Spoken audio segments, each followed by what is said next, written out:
Hi, I'm Jennifer Beals from the L Word, and this is Professor Tobias Wolff, an accomplished civil rights lawyer and chair for the National LGBT Policy Committee for the Obama campaign. Thank you so much for joining us. Oh, thank you, Jennifer. It's a pleasure.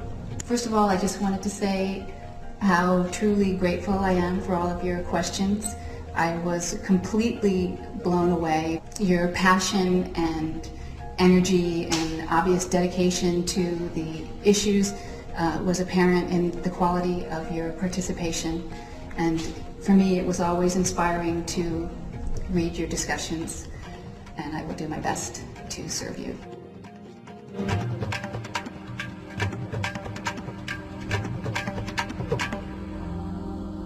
Why do you think everyone is so energized by this election? Gosh, I think there's a lot of reasons. Partly it's because we're coming off of a very long and very dark time.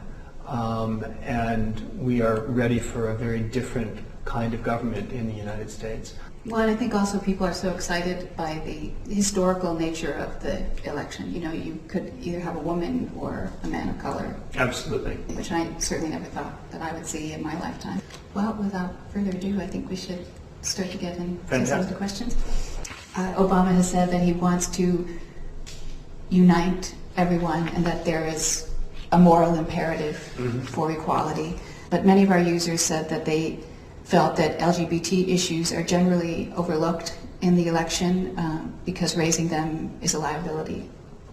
Pyramid would like to know, do you think it's possible for a politician to support the LGBT community without committing political suicide?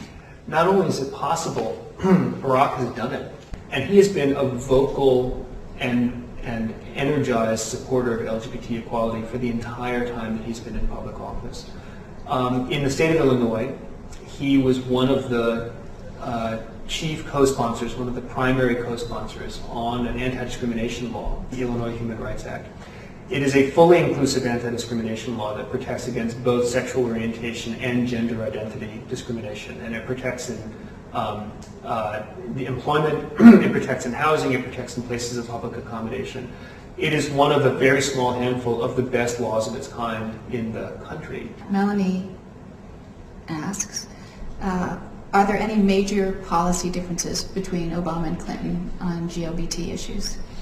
The tangible difference has to do with the Federal Defense of Marriage Act, and it relates to our rights as couples. And there are two parts of the statute. And the first part says, if you get married or civilly united or your domestic partners under state law, then other states are going to be exempted from giving any full faith and credit to your relationship, and that means both prospectively, that is, if you move to another state and you say, now I want to be treated as a married couple, or now I want to be treated as a civilly united couple. And also it means that any settled arrangements that you have that have been the subject of court judgment that depends upon the fact that you have a same-sex relationship. What this statute does, and it's never been done before in the history of the Republic, is it says other states don't have to recognize those judgments for that one class of citizens. Now, Barack has been on record since before he entered the United States Senate saying we need to repeal this law and we need to repeal it in its entirety. Senator Clinton has not been willing to do that. She has supported a repeal of Section 3 of the statute, the part that deals with federal rights and benefits. She still supports the part of the statute that allows states to discriminate against our relationships as we travel around the country. With DOMA, you were talking about how Obama wanted to repeal completely the entire act. The first part of which sort of lets states off the hook in terms of giving full faith and recognition. Precisely. Now, when you repeal this, how do you then, and presumably states go on to enact either civil unions or civil marriages. Sure. How do you then command a state to recognize another state's law? When you have a relationship in one state, when you get married or joined in one state, and you want to travel around the country, you want a state to recognize your relationship. You've got an arrangement that's already in place, and in particular, an arrangement that has been adjudicated by a court. So you're in California and you want to have joint custody of your kids, and there's a dispute about that, and you have a court decide that you have, as a couple, joint custody over your kids. Whenever in the past courts have issued judgments, what the Supreme Court has said consistently is other states have to recognize those judgments, even if they don't like them. So the only thing preventing full faith and recognition right now is DOMA? Well, the only thing preventing recognition of judgments is DOMA. That's exactly correct. Okay, I just wanted to clarify. Sure. As I reviewed the questions, I saw that the issue of gay marriage came up a lot. Sure. To start with, Cowgirl wonders, I'm sorry, I just love saying the names of the users, it's fun. Is civil union going to be offered as a marriage alternative or as a more refined replacement arrangement? You know, I feel very strongly, personally, that if state law says that straight couples can enter into a civil marriage, then gay couples or same-sex couples should have the very same right. And this is just an issue that I happen to disagree with Barack on. Barack's position, like that of Senator Clinton, is that civil unions is the best way to get full equality for gay and lesbian couples. Is there any indication that, as a progressive leader, that in his heart that he knows that gay marriage is the future? This is a position that he has a responsibility to always be willing to question and revisit.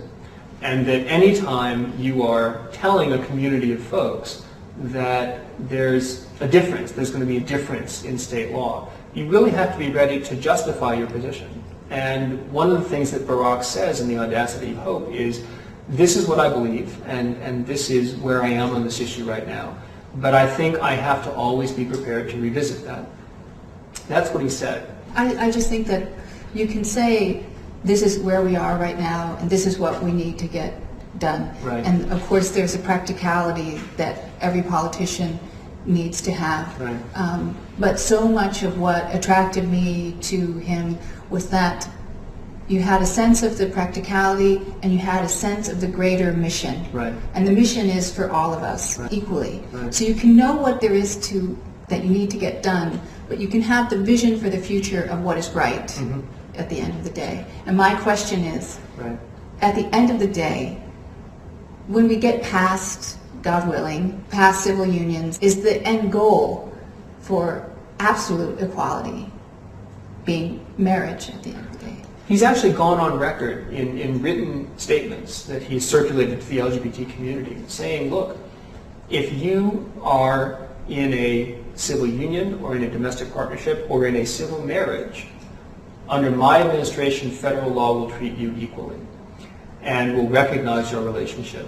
And actually naming the idea that gay and lesbian couples can get civilly married and that federal law will recognize that marriage is a step that very few other national politicians are willing to take, because even speaking out loud the idea that gay and lesbian couples are getting married in Massachusetts is something that a lot of people shy away from, and he has not. He's Which gone goes on back to record. pyramids. Which goes back to Pyramid's question. That's exactly right. Many of our users are concerned about immigration rights for gay couples. Paradoxal Poised is French and has an American girlfriend of 3 years. She writes, "The situation is hard and insulting when you know that a guy in the States can order a girl on a catalog, have her come over on a marriage visa, and then marry her on American soil and get her a green card. I am not a girl in a catalog. I see my lover twice a year. We spend hours on phone and webcam, and we always have to say goodbye. So my question is, will Senator Obama make it possible for binational LGBT couples to have immigration solutions just like any straight person would, and when? Because I'm not sure my couple will make it another 3 years." Well, Senator Obama has been on record for a long time as a very strong supporter of equal immigration rights for gay and lesbian couples. There's a bill in Congress right now called the Uniting American Families Act, and he is working on that bill to get it where it needs to be so that it will both treat gay and lesbian couples equally in terms of our rights and the standards that apply to us, and also define which couples are going to get to take advantage of that law so that we don't have misuse of the law by couples who aren't real couples. The worst thing that could happen, I think, is to pass the law and then have the story be that it's somehow serving as some kind of vehicle for immigration fraud. And the law is a very good law and needs to be improved a little bit, and Senator Obama will then co-sponsor it as senator and sign it as president. Texas Chart would like to know if you think there has been any legitimate, measurable legal success towards the dissolution of the Don't Ask, Don't Tell policy. The landscape for Don't Ask, Don't Tell in 2008 is so different from what it looked like in 1993. Every NATO ally of the United States, with the exception of Turkey, South Africa, Israel, Canada, have all gotten rid of their anti-gay policies in the last 15 years with no impact upon military performance or readiness whatsoever. And the United States is now the outlier. And so one of the major changes in the legal landscape is that the argument that somehow a military needs an anti-gay policy to do their job has been shown false again and again and again by every other military and political ally that we work with and depend upon around the world. Melinda 6499 writes, I've been with my wife, as I like to call her, for almost 9 years. When she goes away with the Army, it hurts like hell to leave me behind, yet she has to internalize all of her feelings because she can't tell anyone she misses her lover that is of the same sex. It shouldn't be like this. She is a great soldier and an asset to the military. So what are you going to do for her? And I'm sure Melinda 6499 means, what will Senator Obama do for her as president? Barack Obama has made what I think is unequivocally the strongest and the most fully thought out statement about how we are going to not just repeal Don't Ask, Don't Tell and replace it with a policy of non-discrimination in the Military Readiness Enhancement Act, but also to implement the on-the-ground details of that shift in policy with the Senate Armed Services Committee and the House Committee, with military leaders to figure out all of the ways in which gay and lesbian service members and their partners are currently being treated unequally, and to fix them. And that is partly about spousal support services. It's about benefits. It's about the types of pension and health benefits that our soldiers get.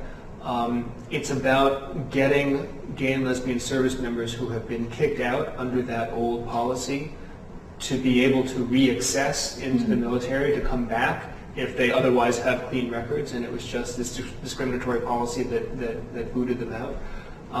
That's what repealing Don't Ask, Don't Tell is about. It's not just about getting rid of that one statute. It is about identifying all of the different ways in which gay and lesbian couples are treated unequally. Why wouldn't you go after Don't Ask, Don't Tell under the First Amendment? Well, you're asking the right person. I've been beating that drum for a long time. People have been discharged for talking about their sexuality to chaplains. People have been discharged for talking about their sexuality to psychotherapists, to doctors, writing in their diaries. It is an outrage. And I believe very strongly that if the First Amendment doesn't prohibit that, then the First Amendment doesn't prohibit anything in the military. And would you recommend to Obama to go after Don't Ask, Don't Tell in that manner? The way that we're going to successfully repeal Don't Ask, Don't Tell is not just by ordering that it happen, or not just by, proclaiming that it's a priority, but getting people on board, understanding why this policy is bad for national security and unjust and doesn't make any sense. And I think that the First Amendment arguments, the observations about this is how it impacts upon people's speech, these are the sorts of things that people are being discharged for, really helps in that education process, both with members of Congress, with members of the military, and with members of the public. So even though going after it constitutionally might be sort of the broad sword to the knot, it's more important to change people's mindset and have everybody on board so that the law will be followed. Even the most precious rights under our Constitution are not going to be as strong as they should be if the people aren't invested in them. And if people are not ready to recognize the principles that underlie constitutional rulings by courts.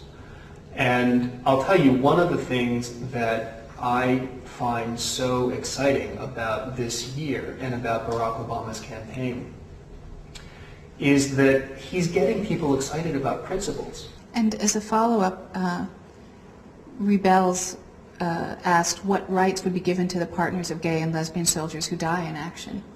Well, the simple answer, Beals, is the same rights that are given to the partners of straight soldiers who die in action. I mean, you know, this is the principle, right, that Barack has articulated so clearly, is we need to get rid of this discriminatory differential treatment, period. So many of our questions seem to be about gay families and partnerships, because really that's the center of anyone's life, I think. Don't mean to be presumptuous, but love is a big thing in my life. With that in mind, the Route 66 wonders, what is Obama's strategy for ensuring that gays and lesbians are able to adopt in every state? More and more states are holding that the fact that a parent is gay is simply not relevant to the question of whether they're allowed to adopt or the question of whether they should get custody of kids after a divorce, whatever the case may be.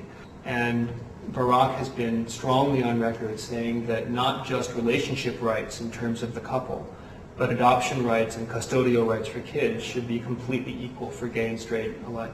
And what's on the books now in Illinois?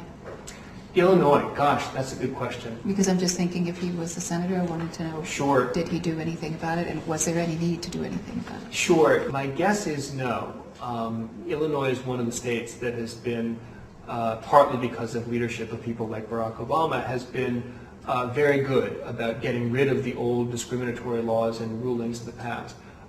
So my guess is that the court decision situation is as good as the legislative situation, which is to say that they've gotten to the right place. But I'll admit that I don't know in detail. Okay, we've covered a lot of ground here. We've specifically on gay marriage, don't ask, don't tell, anti-discrimination legislation. But before we wrap it up, I think our viewers would like to know what an Obama administration would look like. Ristipati believes political campaigns are all about symbolism and projecting an image to voters. I found a picture of Obama walking in a St. Patrick's Day parade and in a Columbus Day parade.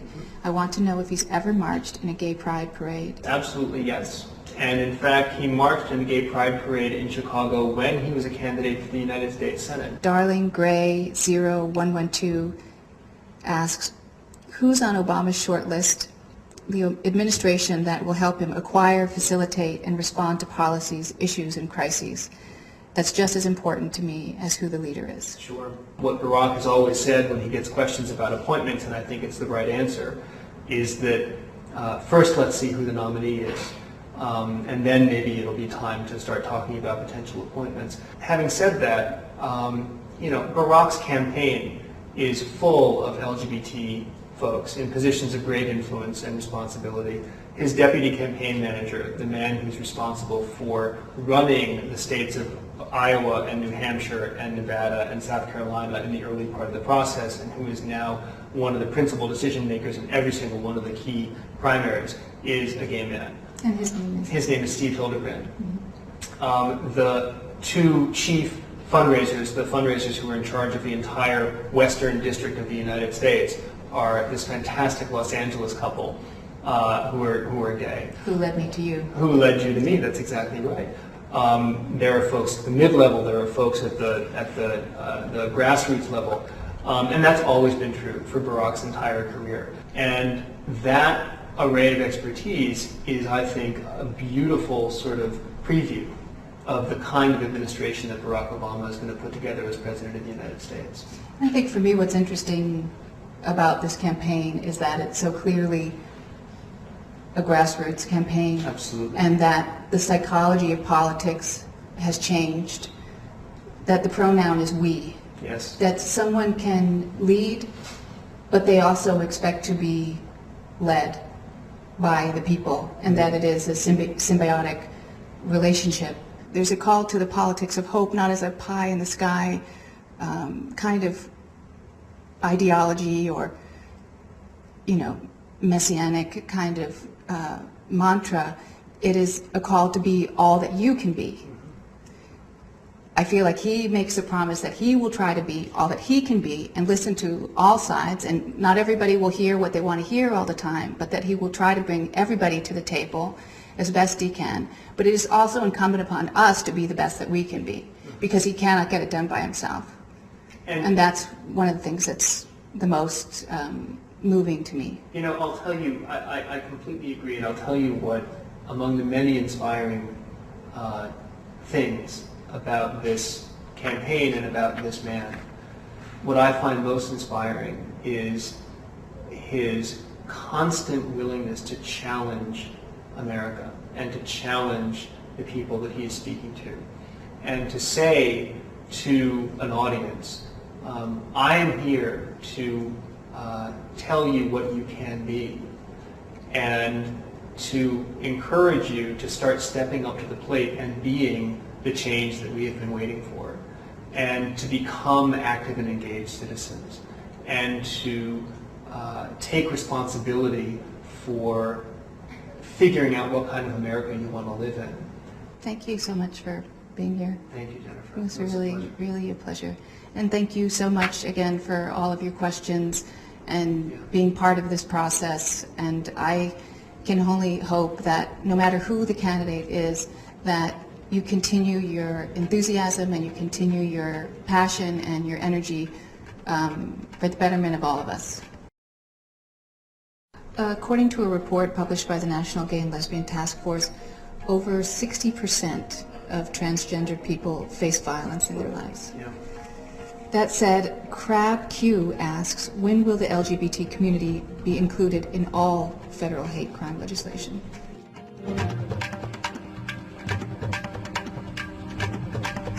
Soon is the answer. It should have happened this past legislative session. We came very close. It got all the way through a sort of filibuster-proof 60-vote majority. Barack actually came back from campaigning to be in Washington for that vote to make sure hate crimes got through. And then it was killed in the sort of subsequent committee process that happens when both houses of Congress come together. Is this when it was attached to the defense? That's exactly right. Yeah. Exactly right. It was the victim of some Washington politics. As Barack has said many times, Washington for too long has been a place where good ideas go to die. Mm-hmm. And how would you reframe it? I mean, obviously attaching it to a defense bill wasn't helpful, so how would you reframe it?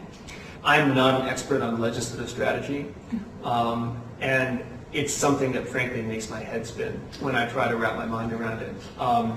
But, I think that having a president who is calling for the bill instead of threatening to veto it is simply going to change all the dynamics of all of the legislative process from start to finish. Right, that you're not just trying to bury it under something. Precisely. Right. In the case of employment non-discrimination, the House passed a version of that bill. A very difficult issue for the LGBT community this year has been that the House passed a version that doesn't include gender identity. It protects against sexual orientation discrimination, not gender identity discrimination. And I'd love to talk a little bit more about that. That's an issue that Barack has actually a great track record on and has taken some very strong positions on in this campaign. He's already been a part of, and a major part, of getting a fully inclusive anti-discrimination law enacted in the state of Illinois, the Illinois Human Rights Act. He is a very strong supporter of fully inclusive employment non-discrimination at the federal level. He has pledged to implement policies of non-discrimination for federal employees, for federal contractors, that include gender identity in their protections. Ms. Sir would like to know, what can and will Obama do about youngsters who are kicked out of their homes simply for being LGBT?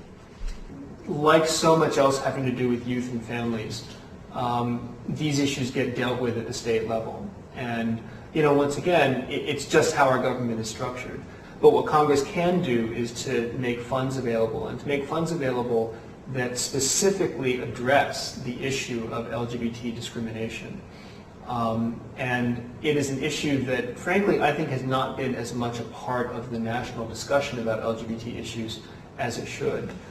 So one thing that a president can do is to show leadership on making funding available that is specifically targeted to the challenges and the needs faced by LGBT youth. A second thing that a president can do is to appoint really good judges. One of the things that he says is, I'm going to appoint judges who recognize the humanity of people who are not like themselves. And I'm also going to appoint judges who look like the people who they are going to be presiding over.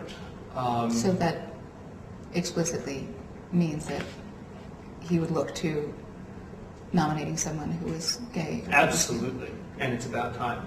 It's about time. We have one member of the federal judiciary, one member of the entire federal judiciary, who was appointed as an out gay person. It's a lesbian by the name of Debbie Batts, Judge Batts in the Southern District of New York, appointed under the Clinton presidency. There are other judges who have come out after they came onto the bench, but we are way behind in that regard and in many others. Absolutely. A lot of people ask questions that aren't specifically gay, Sure. but are just as important to the LGBT community, namely issues that affect all women. Sure.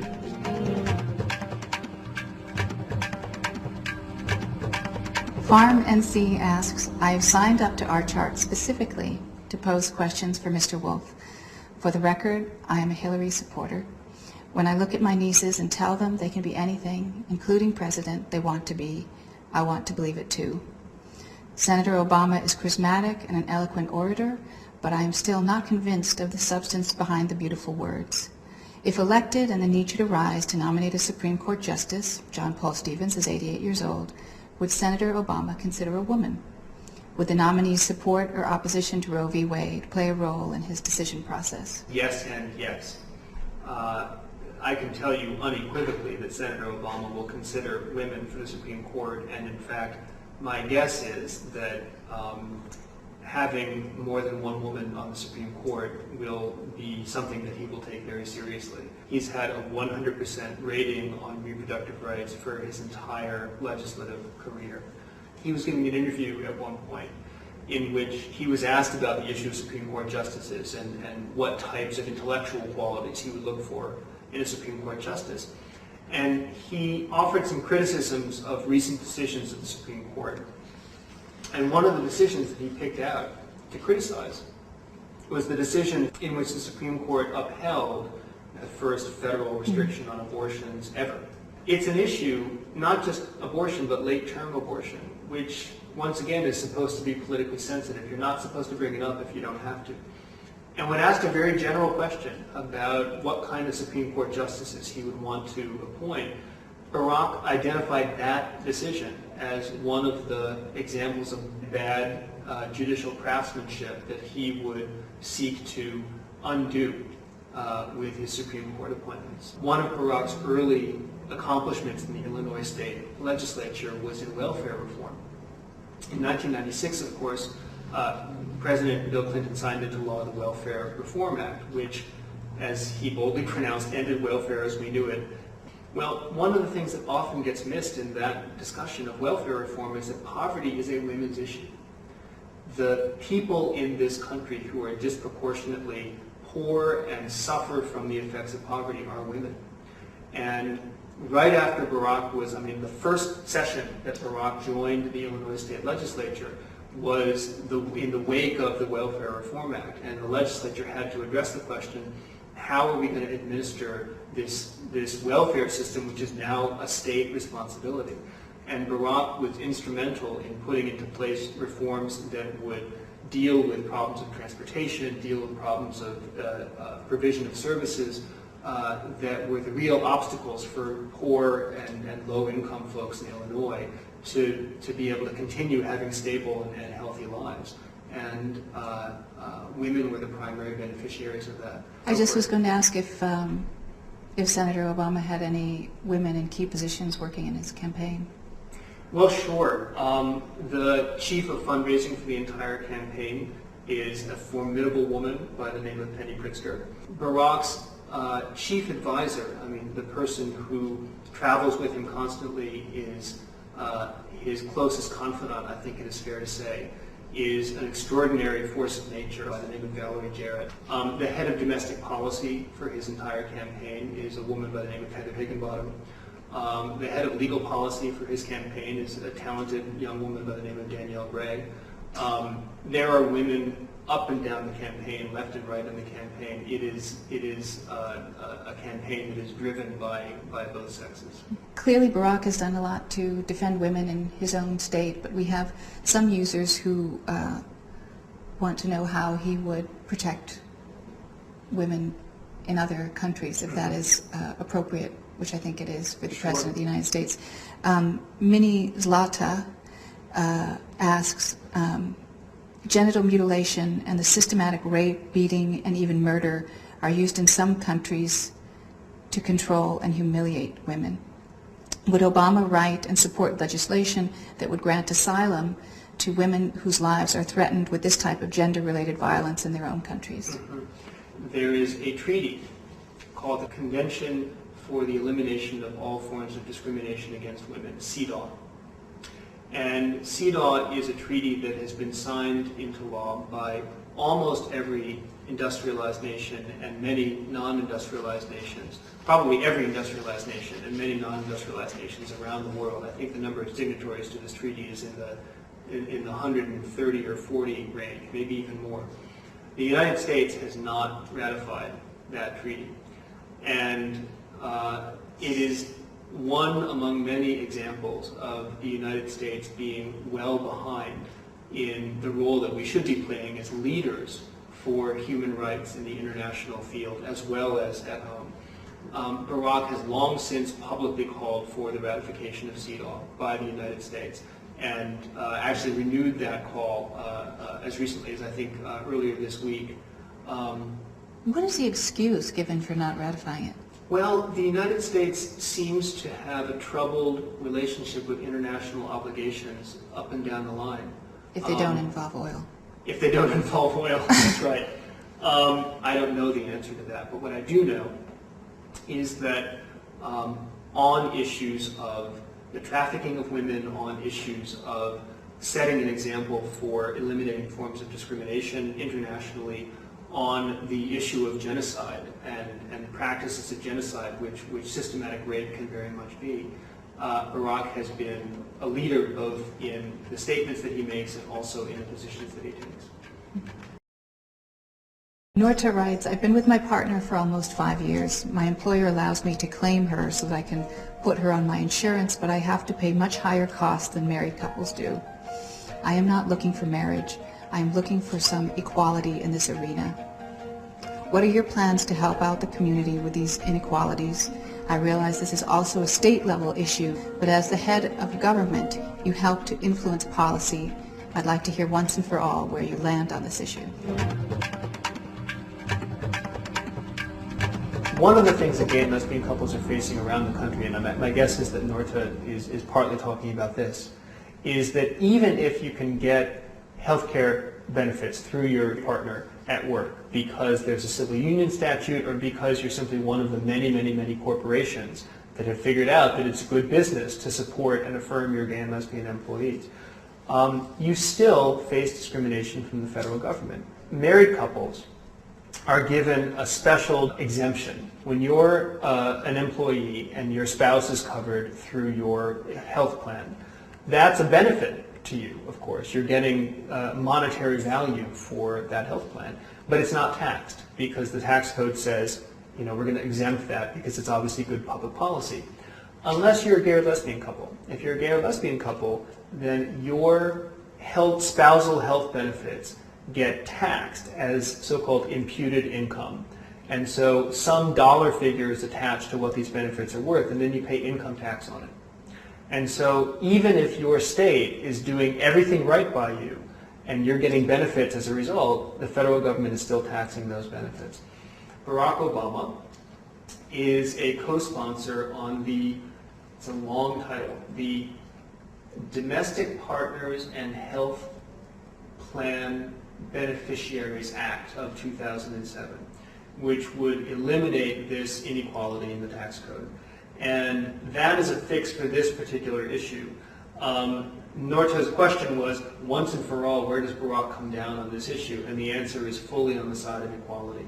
I think Norta's observation is exactly correct, that the president can be a moral leader, and Barack has said frequently that he will use the bully pulpit of the presidency to urge states to enact laws that will treat gay and lesbian couples with full and complete equality. And at the federal level, which is what he will have responsibility for as president, he will eliminate all the sources of inequality at the federal level, including, of all places, in our tax code. And he's already co-sponsored legislation to make that happen. Minizlata, again, asks, would Obama support free health care to anyone who is HIV positive but not health insured? My guess is that his answer would be the following, and I'm guessing a little bit, but I think Barack's answer would be, the first thing that we need to do is to focus on getting everybody insured. And the first thing that we need to do is to focus on making coverage affordable and getting universal coverage for everyone. And then to look at, what our needs are once we have a fully functioning and fully affordable healthcare plan for everybody.